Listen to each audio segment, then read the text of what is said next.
Hi ಎಲ್ಲರಿಗೂ ನಮಸ್ಕಾರ. ಇಂದು ತುಂಬಾನೇ ರುಚಿಕರವಾದ ಹಾಗೂ ಪ್ರೋಟೀನ್ ಸಮೃದ್ಧವಾದ ಮೊಟ್ಟೆ ಚಾಪ್ಸ್ ಮಾಡುವ ಸುಲಭ ವಿಧಾನವನ್ನು ನೋಡೋಣ. ವೆಜಿಟೇರಿಯನ್ಸ್ಗೂ ಸಹ ತುಂಬಾ ಫೇವರೇಟ್ ಆಗುವಂತಹ ರೆಸಿಪಿ ಇದು. ಬೇಕಾಗಿರುವ ಸಾಮಗ್ರಿಗಳನ್ನ ನೋಡ್ಕೊಂಬರೋಣ.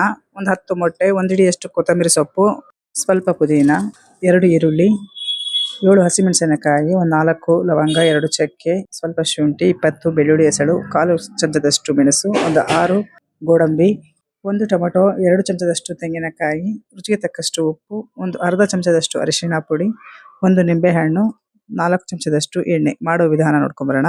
ಮೊದಲು ಒಂದು ಪ್ಯಾನಿಗೆ 1 ಚಮಚದಷ್ಟು ಎಣ್ಣೆ ಹಾಕೊಂಡಿದ್ದೀನಿ. ಹಾಗೆ 1 ಬಟ್ಲಷ್ಟು ಈರುಳ್ಳಿ, 7 ಹಸಿಮೆಣಸಿನಕಾಯಿ, 6 ಲವಂಗ, 2 ಚಕ್ಕೆ, 1/4 ಚಮಚದಷ್ಟು ಮೆಣಸು, ಹಾಗೆ ಒಂದು 20 ಎಸಳಷ್ಟು ಬೆಳ್ಳುಳ್ಳಿ ಹಾಕೊಂಡು ಚೆನ್ನಾಗಿ ಈ ರೀತಿ ಫ್ರೈ ಮಾಡ್ಕೊಳ್ಳೋಣ. ಇದನ್ನ ಫ್ರೈ ಮಾಡ್ತಾ ಇರ್ಬೇಕಾದ್ರೆ ಇದಕ್ಕೆ 1 ಇಂಚಷ್ಟು ಶುಂಠಿನ ಸೇರಿಸ್ಕೊಂತಾ ಇದ್ದೀನಿ. ಶುಂಠಿನ ಸೇರಿಸ್ಕೊಂಡು ಹೀಗೆ ಫ್ರೈ ಮಾಡ್ಕೊಂತಾ ಇರೋಣ. ಇದಕ್ಕೆ ಒಂದು 6 ಗೋಡಂಬಿಗಳನ್ನು ಸೇರಿಸ್ಕೊಂತಾ ಇದ್ದೀನಿ. ಹಾಗೆ 1 ಇಡೀ ಕೊತ್ತಂಬರಿ ಸೊಪ್ಪು, ಒಂದು ಸ್ವಲ್ಪ ಪುದೀನ ಸೊಪ್ಪನ್ನ ಸೇರಿಸಿ ಚೆನ್ನಾಗಿ ಎಲ್ಲ ಫ್ರೈ ಮಾಡ್ಕೋಬೇಕು. ಮಾಡೋದಕ್ಕೂ ಸುಲಭ, ಟೇಸ್ಟ್ ಸಹ ತುಂಬಾ ಚೆನ್ನಾಗಿರುತ್ತೆ.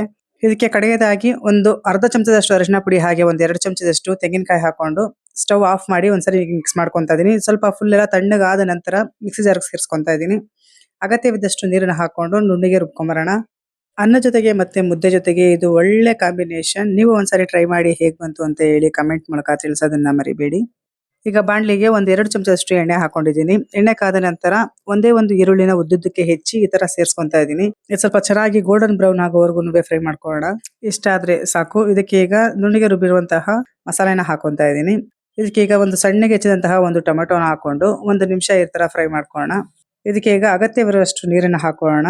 ನಾನು ಇಲ್ಲಿ 1 ರಿಂದ 1.5 ಬಟ್ಲಷ್ಟು ನೀರನ್ನು ಹಾಕೊಂಡು ರುಚಿಗೆ ತಕ್ಕಷ್ಟು ಉಪ್ಪನ್ನು ಹಾಕೊಂಡು ಒಂದ್ಸರಿ ಚೆನ್ನಾಗಿ ಮಿಕ್ಸ್ ಮಾಡ್ಕೊಂತಾ ಇದ್ದೀನಿ. ನಾವು ಗೋಡಂಬಿ ಹಾಕಿರೋದ್ರಿಂದ ಚೆನ್ನಾಗಿ ಥಿಕ್ನೆಸ್ ಬರುತ್ತೆ. ಟೇಸ್ಟ್ ಸಹ ತುಂಬಾನೇ ಚೆನ್ನಾಗಿರುತ್ತೆ. ಕ್ರೀಮಿಯಾಗೂ ಸಹ ಇರುತ್ತೆ. ಈಗ ಲಿಡ್ ಕ್ಲೋಸ್ ಮಾಡಿ ಒಂದು 2 ನಿಮಿಷ ಈ ತರ ಕುದಿಸ್ಕೊಳ್ಳೋಣ. ಈಗ ಲಿಡ್ ಓಪನ್ ಮಾಡೋಣ. ವಾವ್, ಪರಿಮಳ ಎಷ್ಟು ಚೆನ್ನಾಗಿ ಬರ್ತದೆ ಗೊತ್ತಾ. ಈಗ ಒಂದೊಂದೇ ಮೊಟ್ಟೆಗಳನ್ನ ಒಡೆದು ನಿಧಾನವಾಗಿ ಸೇರಿಸ್ಕೊಳ್ಳೋಣ. ನಾವು ಮೊಟ್ಟೆಗಳನ್ನ ಹೊಡೆದು ಹಾಕ್ಬೇಕಾದ್ರೆ ಸ್ಟವ್ ಫ್ಲೇಮ್ ಫುಲ್ಲು ಕಮ್ಮಿ ಮಾಡಬೇಕು. ಕಮ್ಮಿ ಮಾಡಿ ಎಲ್ಲಾ ಮೊಟ್ಟೆಗಳನ್ನು ಒಡೆದು ಸೇರಿಸಿದ ಮೇಲೆ ಮತ್ತೆ ಲಿಡ್ ಕ್ಲೋಸ್ ಮಾಡಿ ಒಂದು 2 ನಿಮಿಷ ಹಾಗೇನೆ ಬೇಯಕ್ ಬಿಡೋಣ. ಯಾವುದೇ ಕಾರಣಕ್ಕೂ ಸೌಟ್ ಹಾಕಿ ಅಲ್ಲಾಡಿಸ್ಬೇಡಿ. ನೀವೇನಾದ್ರೂ ಈ ಟೈಮ್ನಲ್ಲಿ ಏನಾದ್ರು ಸೌಟ್ ಹಾಕಿ ಅಲ್ಲಾಡಿಸಿದ್ರೆ ಎಲ್ಲಾನು ಪುಡಿ ಪುಡಿ ಆಗಿ ಕದಲ್ಬಿಡುತ್ತೆ. 2 ನಿಮಿಷ ಆಗಿದೆ. ಈಗ ಲಿಡ್ ಓಪನ್ ಮಾಡಿ ನೋಡೋಣ. ನೋಡಿ, ಮೊಟ್ಟೆ ಎಲ್ಲ ಎಷ್ಟು ಚೆನ್ನಾಗಿ ಬೆಂದಿದೆ. ಎಲ್ಲ ಒಂದೊಂದು ಮೊಟ್ಟೆನೂ ಕೂಡ ಉಂಡುಂಡಿಯಾಗಿ ಹಾಗೇನೆ ಇದೆ. ಈಗ ಕಡೆಯದಾಗಿ 2 ಚಮಚದಷ್ಟು ಕೊತ್ತಂಬರಿ ಸೊಪ್ಪನ್ನ ಸಣ್ಣಗೆ ಹೆಚ್ಚಿ ಸೇರಿಸ್ಕೊಂತಾ ಇದ್ದೀನಿ.